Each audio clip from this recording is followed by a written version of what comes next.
So it's been a couple of days since the Dragon Quest XII reveal, and I saw something interesting online that kind of pointed to where Dragon Quest and why Dragon Quest XII started to change. Of course, we know that there was 5 years of silence, and we've only just seen the new version of Dragon Quest XII, but there's a lot of people asking, why has it changed? Why did they change direction? What made them change from this dark and mature tone that they said they were going to have to something that seems a little bit more in line with what we know from Dragon Quest? So we're going to talk about all that and more, and I usually don't talk about rumors or news on this channel because it's very much a timepiece and doesn't really last long. It's not an evergreen video like I usually like to make. So hit subscribe if you're not already, leave a comment, let me know your thoughts, and let's get into this piece of information because I think it's kind of interesting, and even if it has no merit, it really is some good food for thought. So let's take a look. You may have noticed Square's usual constant drop of Dragon Quest spin-offs and side games has stopped. That's because all possible hands are on deck to try and make Dragon Quest XII not be a total disaster. Now bear in mind this post is an archived post from the 23rd of April 2024, so well over 2 years ago now at this point. And usually I would give no merit, no truth or whatever to anything I see on 4chan, and you guys know how much of a site that is. God blimey! The goal was to make a dark and serious game, quote unquote, because Westerners like Dark Souls and Game of Thrones, to try and get a wider target audience. This did not go as planned. They spent full 9 months trying to make a slime and Draki look, quote unquote, adult, and the best they got was something that looked like if the Final Fantasy XIII art team tried to design a model for Twilight Princess. To say nothing of characters that have repeatedly alternated between quote unquote more Majin Buu era Dragon Ball, Toriyama influenced designs, and realistic designs comparable to the characters in Final Fantasy XVI. However, 16's underperformance has led to a current shift back to a more Toriyama inspired design, which means every model is going through its minimum 7th final quote unquote revision. The game is an action combat game comparable to Final Fantasy Remake/Rebirth, with some elements inspired by Breath of the Wild, such as stamina wheel for climbing. The game has restarted 4 times, and the current build is not generating positive responses internally. Don't be surprised when this underperforms and we see Dragon Quest XIII look like Dragon Quest XI. At this point, Square just seems to want this mistake put out to make any return on investment so they can put out a traditional Dragon Quest as soon as possible. Now, like I said, I usually don't comment on any news or rumors. I like to just make little great timepieces of like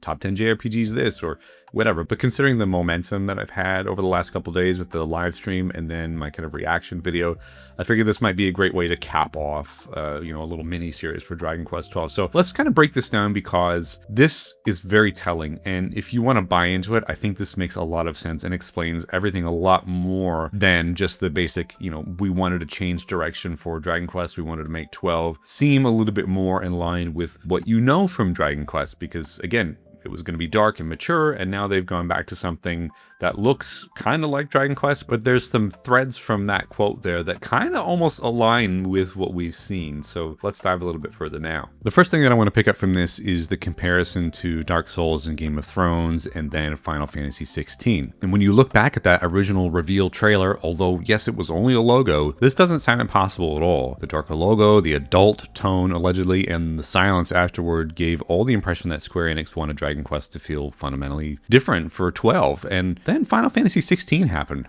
16 was arguably Square Enix's biggest attempt yet at pushing one of their classic JRPG franchises towards a darker, more cinematic, Western vibe. And the game, yes, did review okay, but commercially, Square Enix said that it underperformed expectations, and beyond sales, the reaction for longtime fans was mixed. A lot of people felt that Final Fantasy XVI had drifted too far from the traditional identity of Final Fantasy in pursuit of broader mainstream appeal. And also, if you were paying attention to Square News in the last 2 or so years ago, that's really when they said, we're not doing one platform release. We're not going to release our mega game on PS5 only, for example. So things are going to be multi-platform from here on out because they weren't getting enough of a return. So I think because Squaresoft and Enix emerged however many years ago, treating Final Fantasy XVI and Dragon Quest XII kind of similarly and seeing one fail a certain way, and then you're kind of developing one in a similar fashion. It's kind of a wake-up call, and I understand why this game was kind of reshifted or rejigged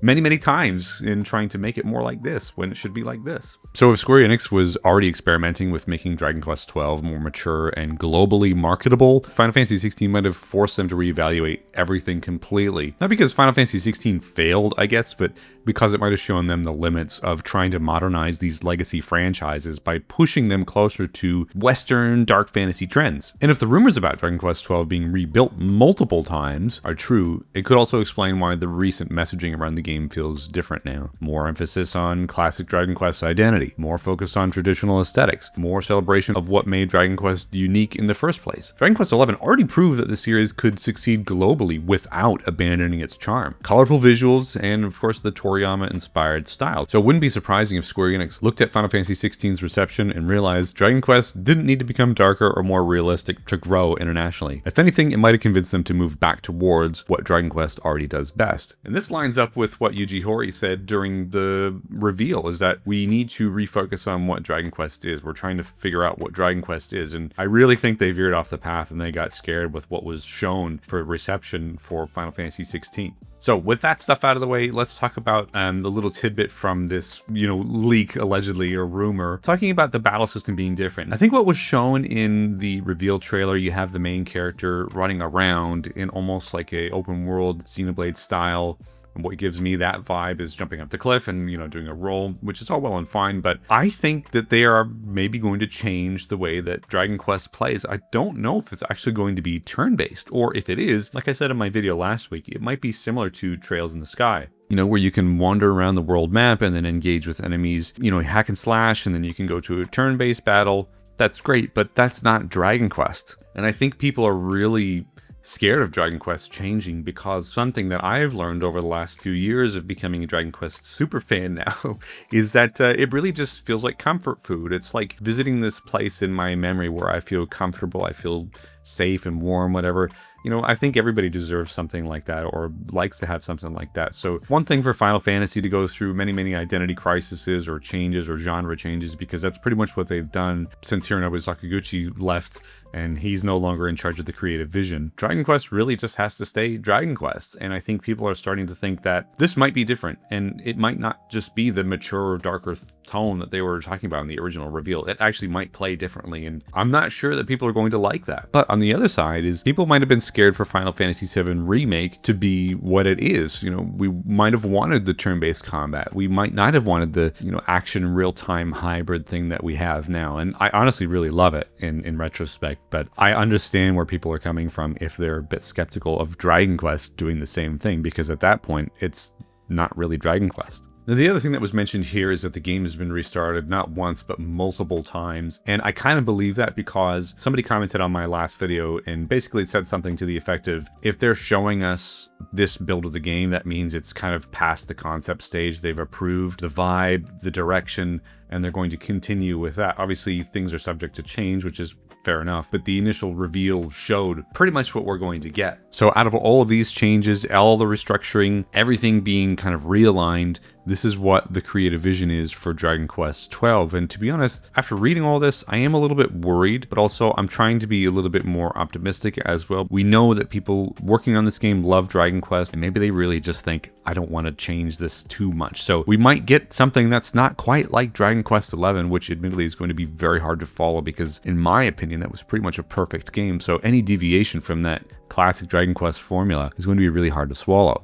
And then the last thing saying is that don't be surprised if this game underperforms and then Dragon Quest XIII looks more like 11, because they're basically trying to course correct. And with 12 being released, however it's going to be released, they just want to recoup any investment that they've put into it, or, maybe even lost along the way as well. So 12 might just be a game in this series that we look at and think, they tried something different, it didn't work. Let's hurry on and get back to the traditional Dragon Quest formula with Dragon Quest XIII. Now, I know there's a lot to swallow there, and again, I think my favorite strategy that they've been doing is actually the gap filling strategy, bringing all these classic games back in terms of remakes or remasters and letting the fans play something while they continue in the background making Dragon Quest XII. I still don't know how I feel about this. I want to try and be optimistic. I think it looks great. It also just looks a bit strange as well. It looks very Unreal Engine, and it's strange to see Dragon Quest in that style. So it's going to be interesting to see where this game goes from here. I'm cautiously optimistic. I like what we've seen, and I don't think we've seen enough to truly make an opinion.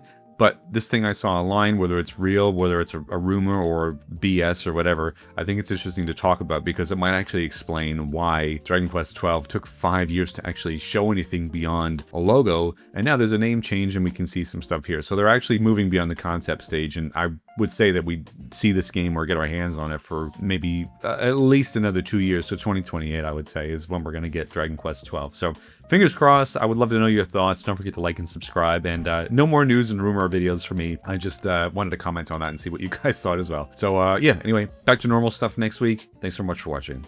Bye-bye.